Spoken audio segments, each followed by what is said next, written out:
সিঁড়ি বেয়ে উপরে উঠতে যেয়ে লিসার বেগ পোহাতে হলো। দুই তলায় গিয়ে জাঙ্কুকের রুমে নক করলেন লিসা। জাঙ্কুক দরজা খুলে লিসাকে দাঁড়িয়ে থাকতে দেখে ভ্রুকুচকে বলল, দাদি এত রাতে তুমি? কোনো সমস্যা হয়েছে? লিসা জাঙ্কুককে ঠেলে সরিয়ে দিয়ে রুমের ভিতরে ঢুকলেন। বিছানায় বসে আশেপাশে তাকিয়ে বললেন, তোর বউ কই? ওয়াশরুমে। লিসা সন্দেহের দৃষ্টিতে তাকিয়ে বললেন, কোনো সুখবর নাকি? কিসের সুখবর? না মানে মনে করছিলাম ওয়াশরুমে গেছে, তাই কোনো সুখবর হতে পারে। জাঙ্কুক বিরক্ত হয়ে বলল, ওয়াশরুমে গেলে সুখবর হয়ে যায়? মানুষ এখন ওয়াশরুমেও যেতে পারবে না তোমার জন্য? তোমার চিন্তা ভাবনা দাদি একদম হাই লেভেলের। তে ওয়াশরুম থেকে বের হয়ে লিসাকে দেখে অবাক হলো। হঠাৎ এই বুড়ি এখানে কি করছে? আবার কি তালগোল পাকাতে এখানে এসেছে সে? কি হয়েছে? এখানে কি? এত রাতে আমাদের রুমে কেন? নিজেদের রুম নেই?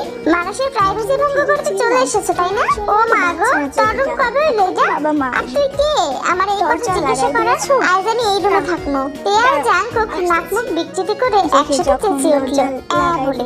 লিসা দুইজনের দিকে একবার তাকিয়ে বলল, এইখানে তো বলার কি আছে? তবে রুমে থাকলে কোনো প্রবলেম হইব? আমার কোনো প্রবলেম নেই, থাকলে থাকো, কিন্তু কোথায় শুবে তুমি? কেন তবে দুটার মধ্যে হানে? তে চোখ রসগোল্লার মতো করে ফেললো। কি বলে এই বুড়ি? তাদের মাঝখানে ঘুমাবে মানে? তারপর মনে হলো তারা জাঙ্কুকের মধ্যে তো এক হাত জায়গা খালিই পড়ে থাকে, তাহলে বুড়ি ওখানে শুয়ে পড়লে কোনো সমস্যা হবে না। কিন্তু জাঙ্কুক মুখ ফুসকে বলে ফেললো, না এখানে থাকা যাবে না। না মানে থাকা যাবে না কেন?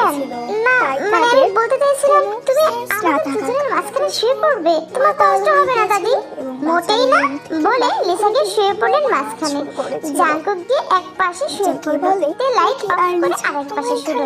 কিছুক্ষণ কেটে যাওয়ার পর লিসা নড়ে চড়ে জাঙ্কুকের দিকে ফিরে শুনলেন। তারপর জাঙ্কুকের কাপড় টেনে ধরে বললেন, তুই মাঝে চলে যা তো, আমার শ্বাস বন্ধ হয়ে যাইতেছে এখানে।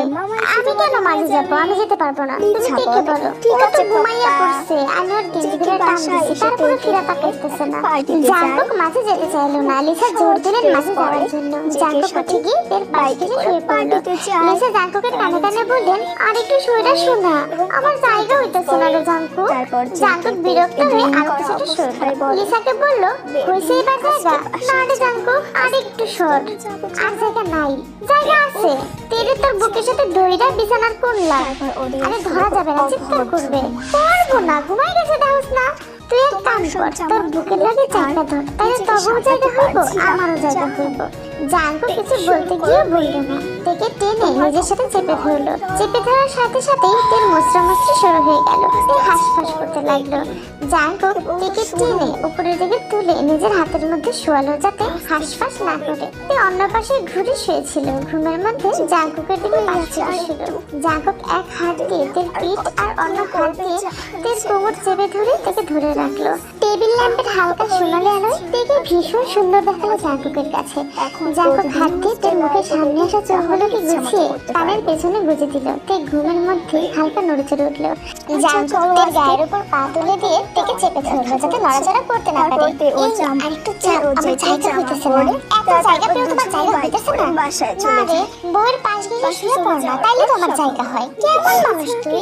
জাঙ্কুক দীর্ঘশ্বাস ফেললো। লিসার প্রয়োজনে স্পেস দেওয়ার জন্য তের গলার এক পাশে মুখ নিয়ে আলগোছে শুয়ে পড়তেই নাকে মিলি সুগন্ধি আসলো। জাঙ্কুক জোরে নাক টেনে নিঃশ্বাস দিল।